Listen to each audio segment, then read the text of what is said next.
সিঁদুর পরনি?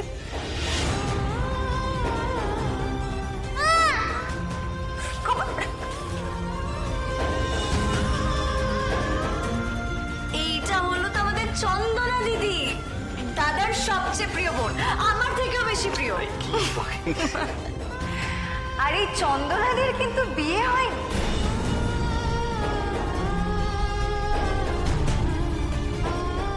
ব্যাস পরিচয় হয়ে গেছে। এবার তুই চন্দনাকে ওর ঘরে নিয়ে যা, একটু রেস্ট নি, হসপিটাল থেকে ফিরলো সবে। হ্যাঁ দাদা, একদম ঠিক বলেছিস। আসছি বৌদি। দিদি আয়। সাবধানে।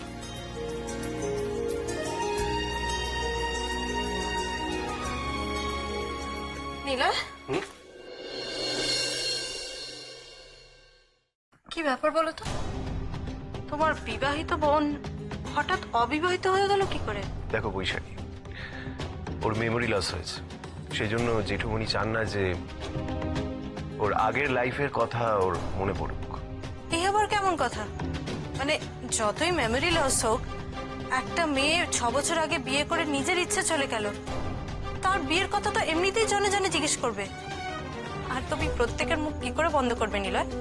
যেভাবে আমাকে বললে, আমাকে বোঝালে, সেভাবে জনে জনে গিয়ে প্রত্যেককে বলবে? স্ট্রেঞ্জ। কেন স্ট্রেঞ্জের কি আছে? নয়তো কি? আর কি বলবো তোমাদের এরকম ভাবনা চিন্তা নিয়ে? দেখো বৈশাখী, তুমি আগে পরের কিছুই জানো না, না জেনে কমেন্ট করাটা বোধহয়। আচ্ছা তুই ওকে বলছিস কেন? ও তো কিছু ভুল বলেনি। না না, সবাইকে বোঝানো তো সম্ভব নয়, আর সবার মুখ বন্ধ করা সম্ভব নয়। মা, তুমি বাড়ির লোক হয়ে এই কথাটা বলতে পারলে? তুমি কোথায় ওকে বোঝাবে তা নয়। বৈশাখী বুদ্ধিমতী মেয়ে, ওকে বোঝানোর কোনো দরকার নেই। ও যা বোঝার বুঝে গেছে।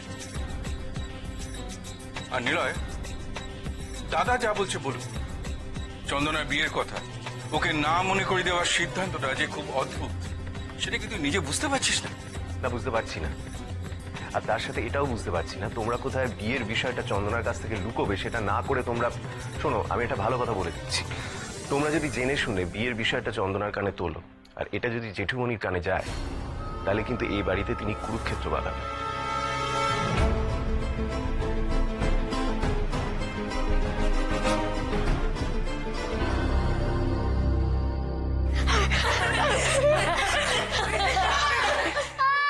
ওই আসছে, আর দেখ না কেমন নাচে নাচাই। চট চট চট চট।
না, মেয়েটাকে যা ভেবেছিলাম তেমন তো নয়। মন নরম না হলে এমন করে কেমন আদর করছে সোনাইকে।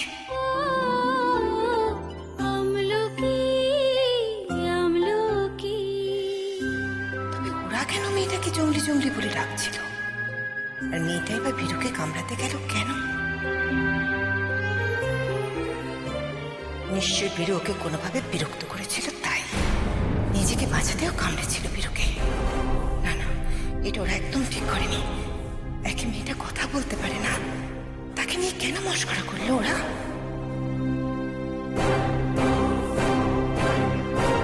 এই দেখ, আয় আয় ভেতরে আয়। এইটা হলো তোর ঘর।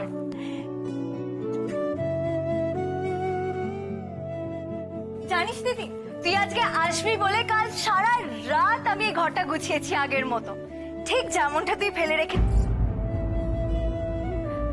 উফ, সত্যি আমি না, আমার কথা বাদ দে, বড্ড বেশি কথা বলি। তুই আয় না, আয়। তুই হেজিটেট কেন করছিস? সেটা তো তোর নিজের ঘর, নিজের বেডরুম, নিজে হাতে সাজিয়েছি। দিদি বল না, ভালো লাগছে?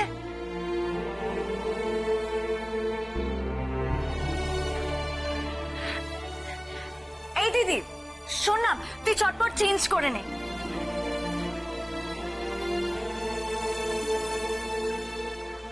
কি হলো দিদি, তোর মন খারাপ?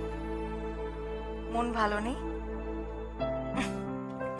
তোকে আমি বললাম না তোর জন্য একটা সারপ্রাইজ আছে? আমি সবকিছু সুন্দর করে প্ল্যান করে রেখেছি। তোকে কোথায় নিয়ে যাব বলতো? অনাথ বন্ধুর সেবাশ্রমে নিয়ে যাব। ওখানে যখন অনেক অনেক বাচ্চা তোকে দেখে যখন খুব খুব খুব খুশি হবে, তোর মন এমনিতেই ভালো হয়ে যাবে। আচ্ছা, হ্যাঁ রে বাচ্চা।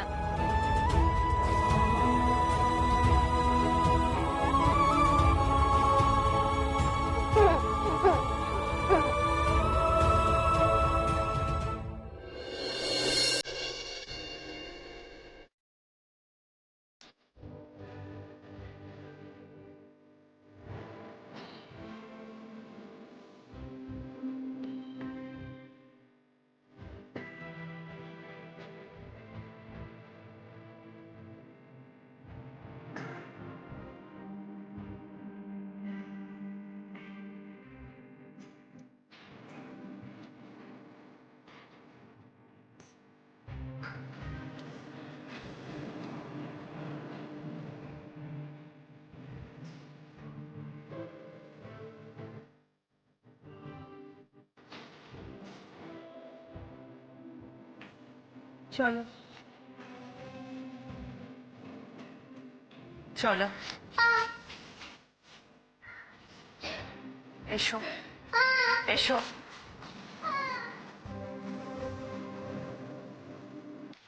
এই দেখ, এখানে যতগুলো শাড়ি আছে সব তোর। আমার? হ্যাঁ, আরে বাবা, এই ঘরটা তোর, ওয়ার্ড্রপ তোর, শাড়ি কার হবে? আমার। শোন না, তুই এখান থেকে একটা সিলেক্ট করে নে। আচ্ছা ঠিক আছে, আমি আমার পছন্দের কয়েকটা শাড়ি বের করে রাখছি, তুই সেখান থেকে বেছে নিস কোনটা পরবি।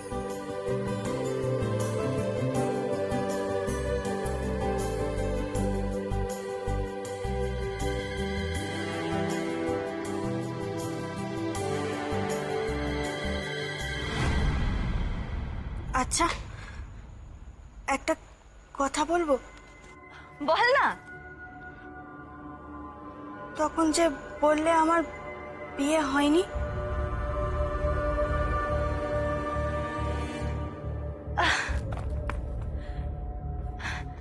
হ্যাঁ, হয়নি তো তোর বিয়ে। তাহলে তাহলে ও বলছিল না ওই শাখা পলা সিঁদুর পরনি কেন? আসলে আসলে আমি তো কিছু মনে করতে পারছি না, তাই জন্য এই কথাগুলো শুনলে না আমার আমার মাথার মধ্যে অদ্ভুত একটা অস্বস্তি হচ্ছে। আমি তো কাউকে চিনতে পারছি না। তোমাদের তোমাদের কথার মধ্যে দিয়ে আমি মানুষগুলোকে নতুন করে আবার চিনছি। তাই তখন বললে যে আমার বিয়ে হয়নি, আর ওরা আমার বিয়ে নিয়ে। কে কে কি বলেছে তোকে বিয়ে নিয়ে? হ্যাঁ, শোন চন্দনা, তুই আমার মেয়ে আর আমরা তোর একমাত্র আত্মীয়। আমি তোকে বলছি তোর বিয়ে হয়নি, তুই বিবাহিতা নোস। আর কে কি বললো তাতে কিচ্ছু যায় আসে না, কিচ্ছু যায় আসে না। জেঠু, দিদিকে এত জোর দিয়ে বলার কি আছে?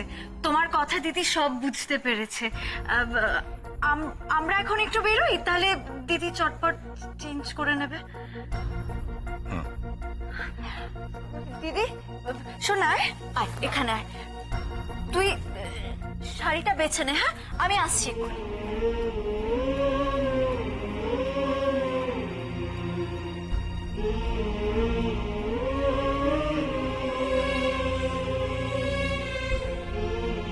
আমার আমার বিয়ে হয়নি। আমার আর কেউ নেই,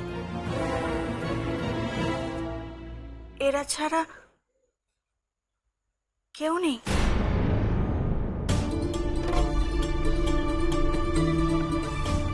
জেঠুমনি আমি চন্দনাকে ওর বিয়ে নিয়ে কথা কে বলেছে?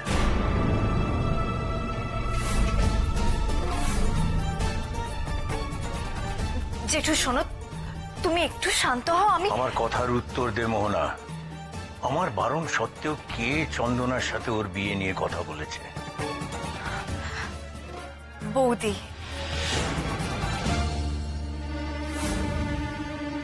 আসলে ওর কোনো দোষ নেই, ও তো কিছু জানতোই না জেঠু।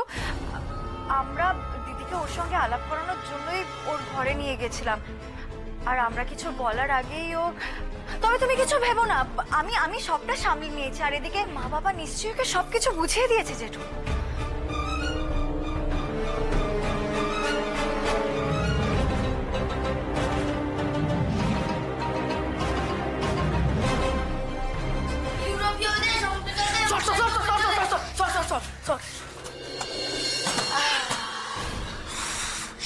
দেখ না কি আছে, দেখ না। এই আমাকেও দেখা। আরে থাম না একটু, তাড়াহুড়ো করছিস কেন? কি হয়েছে ম্যাডাম, আপনি এখানে? আমি একটু ওই লাট্টু, বীরু আর সন্তুর সঙ্গে কথা বলতে চাই। কিছু হয়েছে ম্যাডাম? সেটাই তো জানতে চাই যে আসলে কি হয়েছে। ওরা বলছে যে এই মেয়েটা নাকি বীরুর হাতে কামড়ে দিয়েছে, কিন্তু আমার মনে হচ্ছে যে তার আগে ওরা একে বিরক্ত করেছিল। আর যদি তাই হয়ে থাকে তাহলে ওরা শাস্তি পাবে, কড়া শাস্তি। এই অনাথ বন্ধু সেবাশ্রমে নতুন পুরনো সবার জন্য এক নিয়ম, আর সেই কথাটাই আজ আমি ওদেরকে খুব ভালো করে বুঝিয়ে দেব। এসো।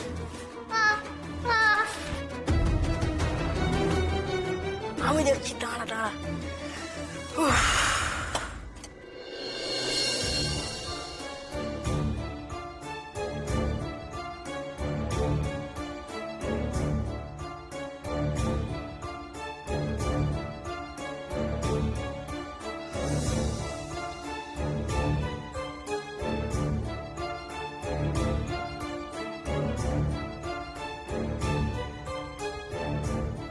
আরে বাস, এটা তো ক্যালেন্ডার রে। এটা আমার খাটের পাশে দেয়ালে টাঙিয়ে রাখবো। আমার খাটের পাশে দেওয়ালে থাকবে? চুপ, এটা আমার খাটের পাশে দেওয়ালে থাকবে। দরজা খোলো, কে রে? দরজা খোলো। এই দিদিমণি। কি হলো, খোলো দরজা। ধরে ধরে ধরে, এই যা যা যা যা যা যা যা যা।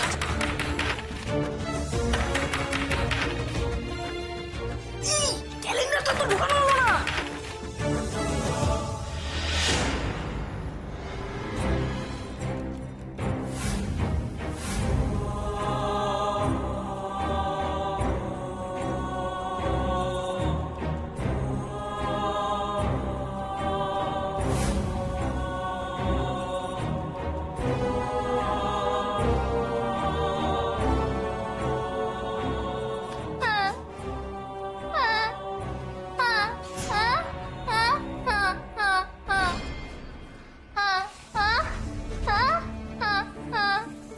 ওই দেখুন দিদিমণি, এই জঙ্গলিটা ফের পাগলামি শুরু করেছে। তোমার মনে হচ্ছে পাগলামো করছে, কিন্তু আমার তো মনে হচ্ছে ও কিছু বলছে। কি বলছে? আমি তো কিছুই বুঝতে পারছি না দিদিমণি। আমি কিন্তু কিছু কিছু জিনিস বুঝতে পারছি সন্তু, তোমরা বুঝতে পারছো না? আমি ওকে এতক্ষণ দেখে বুঝতে পারছি যে ও কিছু খুঁজছে, মরিয়া হয়ে এদিকে খুঁজছে ওদিকে খুঁজছে।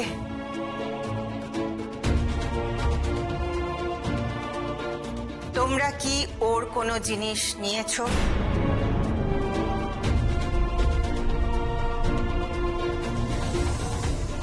না তো, আমরা তো কিছু নিইনি। আর নেবই বা কেন? অনেক জিনিস কি কেউ নেয়? বীরু, তোমরা এতক্ষণ আমাকে যে কথা বললে সেগুলো যদি মিথ্যে প্রমাণিত হয় তাহলে কি হবে বুঝতে পারছো? তোমরা কিন্তু এখানে নতুন নও। আপনাকে মিথ্যে বলবো তাই কখন হয় দিদিমণি?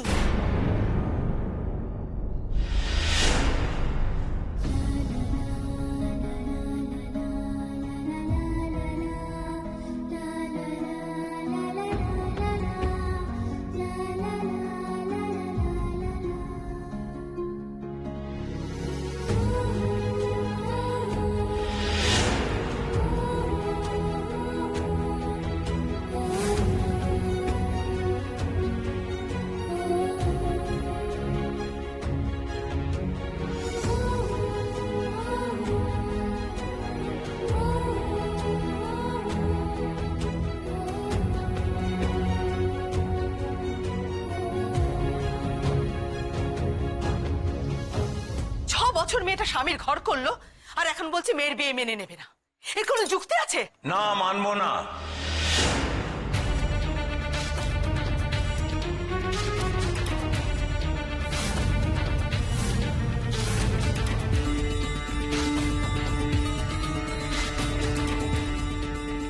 তাতে কি তোমার কোনো আপত্তি আছে নন্দিতা?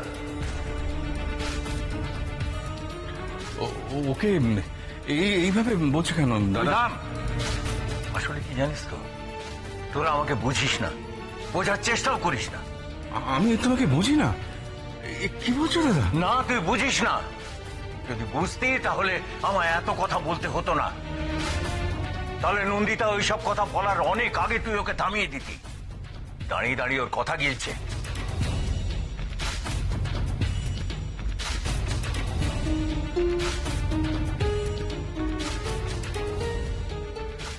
বৌমা, তুমি এবারের নতুন বউ, তাই আমি ধরেই নিচ্ছি তুমি যে ভুলটা করেছো সেটা না জেনেই করেছো।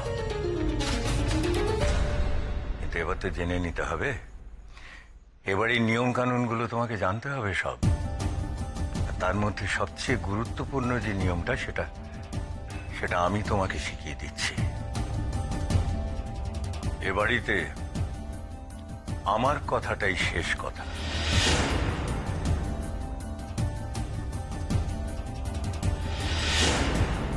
তোমাকে সেটা মেনে চলতে হবে, যেরকম অন্যান্য সবাইকে মেনে চলতে হয়।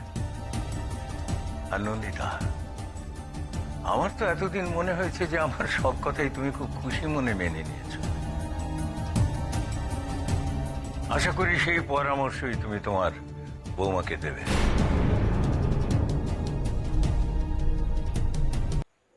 ও হ্যাঁ, আরেকটা কথা ওকে ভালো করে বুঝিয়ে দিও। এ বাড়িতে আমার কথার অবাধ্য হওয়াটা আমি পছন্দ করি না।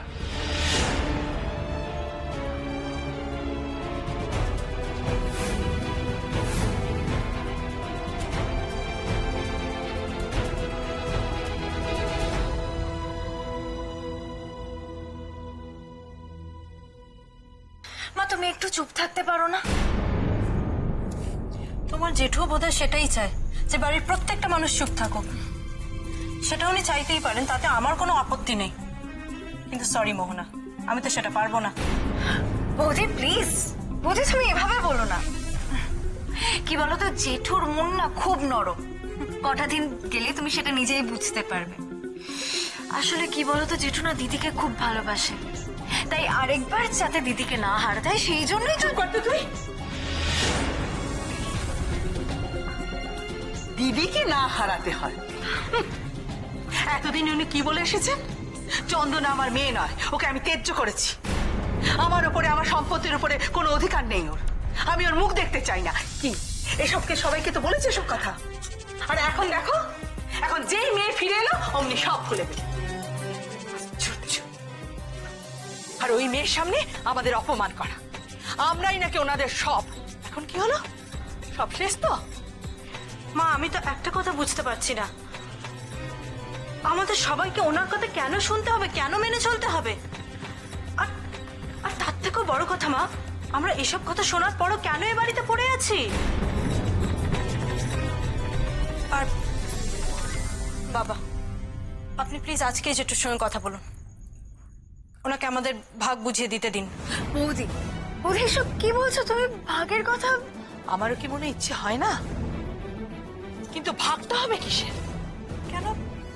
সম্পত্তি, বাড়ির টাকা সব দাদার।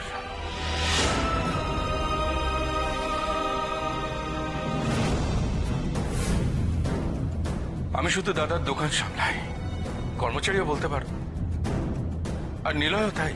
আর এই কাজটা না থাকলে আমার পক্ষে সংসার চালানোই মুশকিল হয়ে যাবে।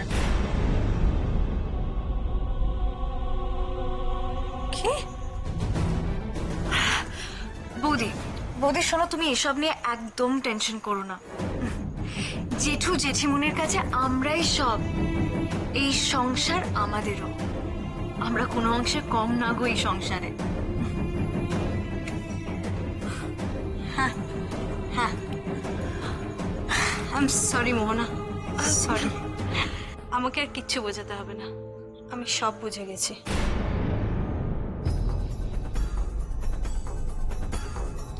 আমি বুঝে গেছি মোহনা যে তুমি আর তোমার দাদা দুজনেই হলে বোকা।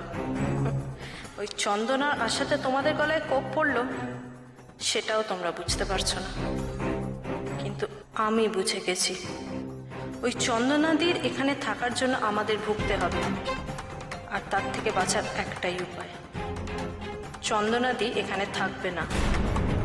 ব্যাস, যে করেই হোক ওকে আমি ওর বিয়ের কথা মনে করাবই।